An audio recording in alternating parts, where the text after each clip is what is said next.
Wisconsin Eye's 2014 election coverage is brought to you by the Wisconsin Hospital Association. For over 90 years, a valued voice for Wisconsin hospitals, supporting high-quality, high-value care in communities like yours.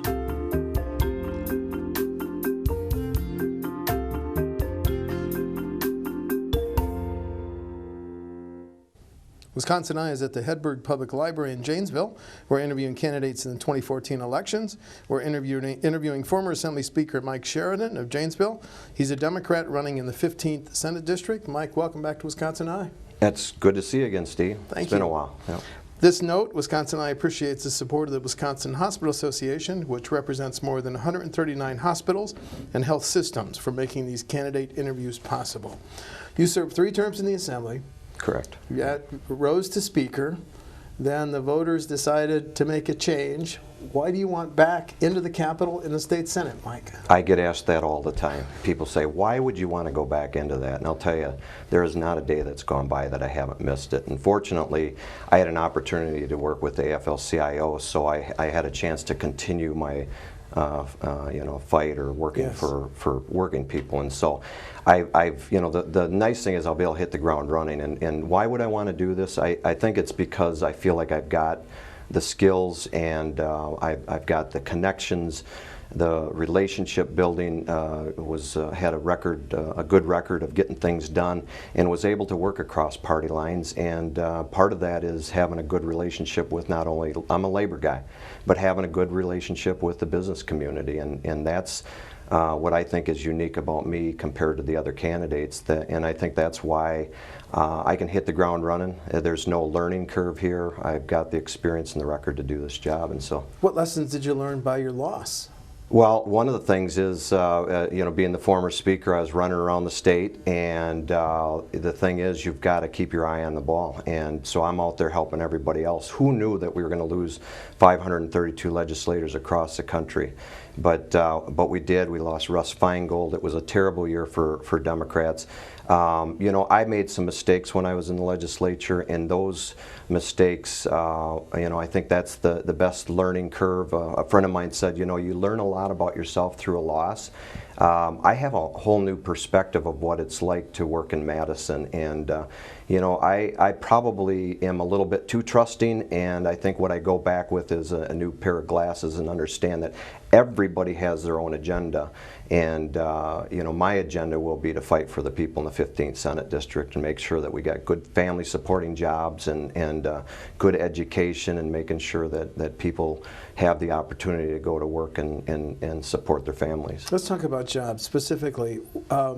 How is Janesville doing in coming back from the loss of the GM plant? And do you think we'll ever see another car maker build cars in this area? Well, that's exciting news, and I don't want to be one-dimensional, because there's a lot of different technical jobs, the jobs of the 21st century. But one of the things that I haven't stopped working on is to try and bring the General Motors plant back in Janesville. Even after I lost my election in 2010, the last thing I did is fly to Detroit and met with General Motors. And if you remember, the economy was just terrible. And so I've maintained those contacts, not only on the UAW side but the General Motors side, and we're still in standby status. I believe that there's still an opportunity to bring production back to Janesville, if not production, some sort of a supplier plant which could employ up to 1,000 people. And that's just one thing, and so I continue my efforts, continue communicating. We've got a lot of friends in Detroit still. They know that the Janesville and quite frankly Wisconsin workers are unique. A lot of us have farm blood in our DNA, and that's why they were here, and that's why I believe that they would love to come back here. But one thing that is very important that we need in this state, and we haven't had it, is stability. And we've seen, we're really low in the performance as far as jobs creation and protecting the jobs we have. And I think a large part of that is, we've had a situation where we we've had a lot of instability, and if a company's going to come to Wisconsin or a company's here and wants to expand, they don't need that instability. So we've got to make sure we smooth things out. We've got to figure out how we can work across party lines and get things done. When you talked about, as they're talking about jobs, they're also talking about schools. One of the things that happened while you were out of the Assembly, vouchers and choice got expanded statewide. What do you think should be the future of vouchers and choice in the next state budget if you're in the Senate?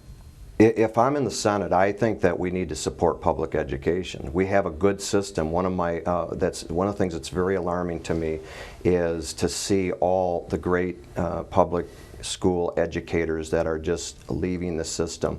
Part of the literature that I gave you today, it shows a graph in there, and it shows the amount of less amount of public school teachers that we have, and these are people that have been in the field for years. I have family members that are teachers, and you know, they're just disheartened with what's gone on in the state of Wisconsin, and so you know, we need to support our public education. That's a priority for me. And if you look at the amount of money that we've dumped into voucher schools, a lot of that it's almost in a sense a political payback, because I think it's 75% of the kids that are already that were going to the voucher schools, now we've just given them a big chunk of money and they were going to go there anyway. So I'm a very supportive of public education. I think we've got a great system here, and I want to make sure that we stabilize that. In the next budget, would you keep it going just in the cities of Milwaukee and Racine and shut it down in the rest of the state, or would you shut it down entirely? I think we got to do what makes sense and look at it, and I know that you know, there's some really good schools, and there's some schools that really should not be they should not be even in business, and those kids are being jeopardized and being mistreated in my mind, because they're going to come out of there and they're not going to be well educated. So it's, you know, like you said, I've been gone for 4 years. I want to take a look at it, but at all costs we need to support public education, and that's going to be my priority. As I interview candidates, many of them are talking about Common Core standards. Do you support those, Mike? You know, for the most part, I think that we have to have standards, and that's one of the things with voucher schools. They have their own agenda, and they can, you know, they don't have they don't have the same measurements that we do. And there's certain areas where we've got to be strong in if we're going to prepare these kids for the future in the 21st century. So I think that I think there needs to be, one of the things that I know about educators is there's a lot of talented teachers out there, and I think to give them the flexibility to make sure that they know best. It's just like when I built a vehicle. I knew how to build that vehicle a heck of a lot better than the engineer that put it together. They know how to educate our kids, and I think that they need to have the flexibility to make sure that they're giving the kids the best education possible. Let's talk about health care. The federal government told all states, if you expand your health care benefits, expand MA, we'll pay for it. Governor Walker and the leaders of the Senate and the Assembly said, thanks, federal government, no thanks.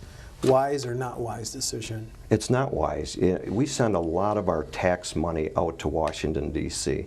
And I think that we've got to do everything we can to, you know, and we should have representatives in D.C. that are going to fight to bring as much of those tax dollars back to Wisconsin as possible. So I think that it's going to give toward health, and this is a situation where the money's there, and I guess quite frankly we got to quit playing politics with the citizens in the state of Wisconsin, and every single person in the state of Wisconsin should have access to health care. And so I think it was a bad decision not to take that money. We got to quit playing politics and do what's right for the citizens in the state. I don't have to tell you how important highways are to this section, and the desire to widen the interstate. Yet there's a $650 million projected deficit in the next Department of Transportation 2-year budget. Mm-hmm. Do you delay projects like widening the interstate here, or do you raise taxes? How would you fill that shortfall? Well, I think once again it's about priorities, and I'm glad you brought up the I-90-39 corridor. That was one of the my pet projects that I was able to get enumerated. And so I think that it's so important, not only interstate projects, but if you drive on the back roads, if you came up on Highway 14, you'll see that the roads are in rough shape. And so we've got a lot of infrastructure problems. So I think that we have to make sure that we're looking at our priorities and figure out what makes the most sense in the state of Wisconsin. You know, when I used to go into negotiations, the pie is this big, and how are we going to spend that pie, and put, you know, where do you best utilize those resources? So I think that infrastructure is going to be key to our future. I think this I-90 project is key to the entire state of Wisconsin, because it's like a main artery coming right in from Illinois. And so if we've got good infrastructure, we can go out and recruit businesses. And if it's not General Motors coming back to Wisconsin, why not one of the other companies, Ford or Chrysler, or quite frankly, we've got a lot of foreign automakers, Honda and Toyota, that are building product here in the state of Wisconsin. We could bring jobs like that in, but also the 21st century type jobs. Like we've got a company that's coming in, it's called Shine, and they're going to, you know, basically that's going to be, if they can pull that off, that's going to be a very successful business, which will create a lot of high-end tax, Wisconsin tax supporting jobs. And that's what we're missing here in Wisconsin, is we need those jobs back here in Wisconsin, those good family supporting jobs. Would you consider the task force recommendations 2 years ago, which included recommending an increase in the gas tax? That hasn't been raised since 2006. And also, vehicle owners would tell the state how many miles they drove for a small surtax. Would you consider those? Almost like a user fee is what you're talking about in that area. And I know you remember, I was in the legislature when we had the big battle about tax indexing. Yes. And I was supportive of maintaining that. And there was a big battle that went on, and unfortunately, with the other party in control, they decided to shut that down. And now here we are. You know, it was a mechanism where it was we were able to raise the gas tax when it made sense, and now we don't have that anymore. So you'd like to go back to that? I'd like to go back to that. I think it was an easy way to do it. It just made sense, and people, you know, it was one of those situations where people didn't really even notice that. So I think, and obviously we need to look for other mechanisms to make sure that we've got good infrastructure in the state, you know, right down to cities, counties, and state roads. So. Okay, I'm asking all candidates this because it's so timely. Your reaction to Judge Crabb's ruling on same-sex marriage? I think it's great. I think it's about time. We had that battle when I was in the legislature also. And yep. That was when the constitutional amendment was put on the ballot and approved. Excuse me for that. Correct. Yeah, and I voted against putting that out there. And I think that finally, I think that society is coming around to understanding that, you know, everybody should have the right to do what they want to do in their personal lives, and I think it's great, and I think that we're heading in the right direction. And it's quite interesting to watch how the other party is trying to handle that with kid gloves, because they realize that the public perception is there that this is the right thing to do and we should do it.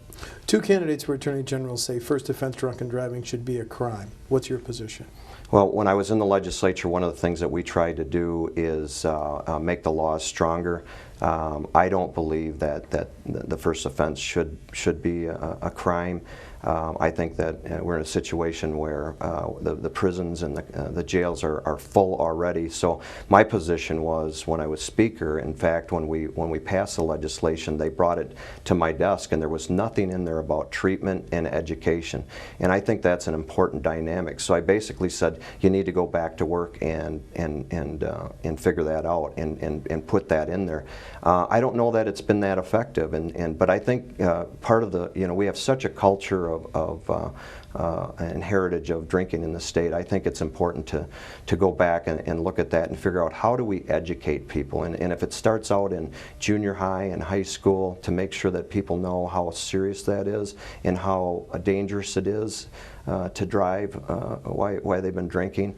But it's a culture here in Wisconsin. I think that it's a drinking culture that we need to look at making changes there and making sure that people have proper treatment. If you sent somebody through treatment on a first offense, they may not quit drinking, but at least you can educate them so that they understand, and they might end up identifying themselves as a problem drinker or an alcoholic, and it's a life changer. I've watched people change their lives when they've gone through treatment, and it changes lives, it changes the family dynamics, and so that's something that I think we need to take a close look at. There are calls in Washington and Madison to raise the minimum wage. How would you vote?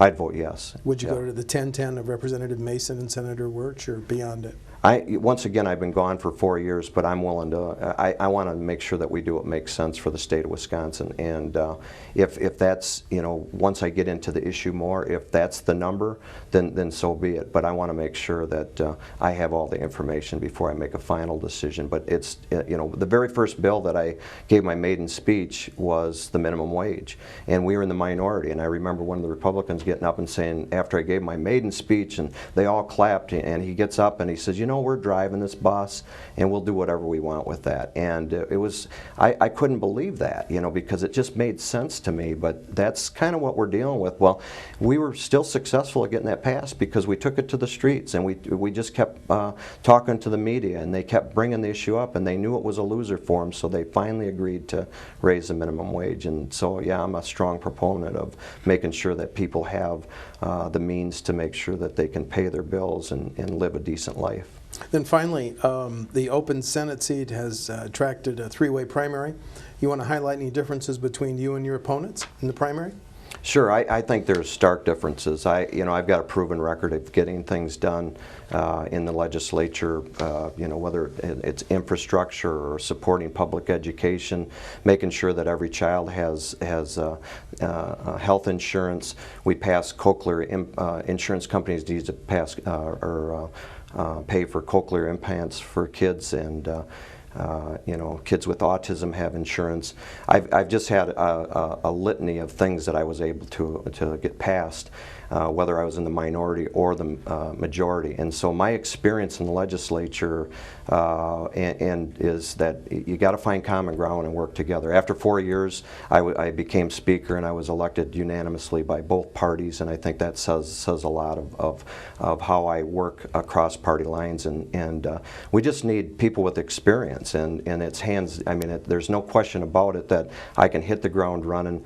I've got the experience to get things done, and this is not a time to be bringing people that are inexperienced in. There can't be a learning curve. There's just too many important issues in not only the state of Wisconsin, but the 15th Senate District. And I think when you look at the three candidates, you look at the things that I was able to accomplish when I was here, it's hands down that I've got the most experience, and I'm hoping the citizens of the 15th Senate District will recognize that. Thank you. Mike Sheridan of Janesville is a Democratic candidate in the 15th Senate District. Mike, thanks for sitting down with Wisconsin Eye. Thank you. It's nice to see you again. Thank you. Yeah. Thank you.